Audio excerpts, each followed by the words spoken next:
Buried Alive Part 2. She pulled the curtains slowly. Nothing. Then she saw it. On the window, drawn in dust with a finger. "I'm still here," Olivia screamed. Jason jumped out of bed. "What happened?" She pointed to the window, but when he looked, the message was gone. "There's nothing there, Olivia." She stared at the glass. Her legs felt like water. "I swear it was there," she said, barely able to speak. Jason looked at her, worried.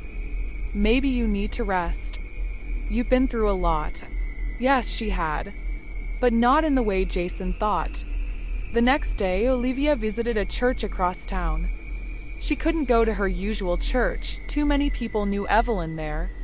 She sat in the last row and waited until everyone left.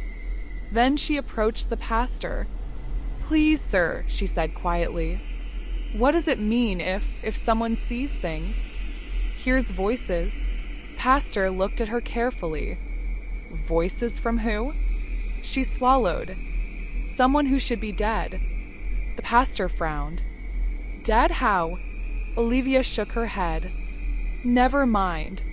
As she turned to leave, the pastor called out, "Sometimes the dead don't rest when their pain is still breathing under the soil." Her blood turned cold. Back at home, she sat alone in the living room. Jason had gone to work. Suddenly, the TV turned on by itself. Static. Then a faint whisper from the screen. "Olivia." She stood slowly. "Who's there?" she asked, her voice shaking. The screen flickered. Then a blurry face appeared. Pale. Eyes open wide. It looked like Evelyn. "Why did you do it?" the voice asked. Olivia screamed and pulled the plug from the wall.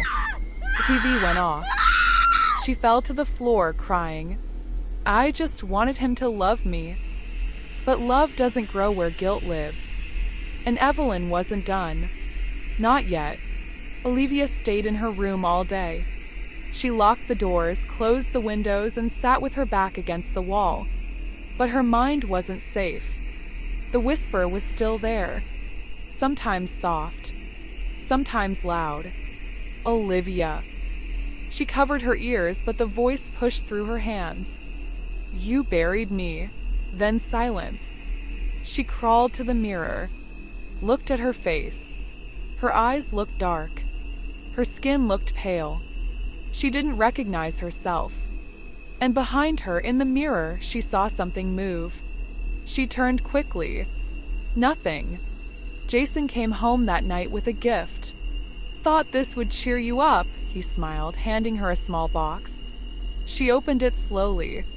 A gold bracelet. It was beautiful. But as she looked at it, her eyes widened. She had seen this before. It was Evelyn's. She remembered clearly. Evelyn had worn it the last time they went out. She whispered, Where did you get this?" Jason shrugged. "It was in one of your old bags." "My bag?" She shook her head. "This was never mine." Jason raised an eyebrow. "Are you okay?" Olivia forced a smile. "Yes, thank you." But her hands were shaking again. How did Evelyn's bracelet get into her bag? Had someone been in her room? Was someone trying to send her a message? Or was Evelyn back? Later that night, Jason fell asleep on the couch. Olivia stayed up. She kept hearing footsteps in the hallway. Slow. Dragging. Like someone walking with one leg stiff. She grabbed a knife from the kitchen and tiptoed toward the sound. The hallway was dark. Only the moon lit the path.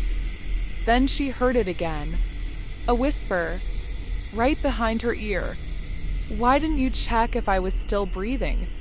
She screamed and swung the knife, but there was no one there. The wind blew hard through the open window. A voice echoed in the room. "You will see what it feels like to be buried alive." The next morning, Olivia went to the cassava farm. She wore a scarf to hide her face and carried a shovel. She needed to dig. She needed to know. She reached the spot. Her hands trembled. The soil looked disturbed. Not like she left it. She dropped to her knees and dug quickly, faster and faster. But when she reached the box she buried Evelyn in, it was empty. No bones, no body, just dirt and the faint scent of rose perfume, Evelyn's perfume. Olivia stumbled backward as wide with fear. Evelyn was gone, and she was coming for her. Olivia ran back to the car. Her hands were shaking so badly she could barely hold the keys. The grave was empty. She buried her sister alive, and now the body was gone. "Think, Olivia, think," she whispered to herself. Maybe someone saw her that night. Maybe someone moved the body. But why leave the bracelet? Why leave the notes? She drove home like a madwoman, nearly crashing twice.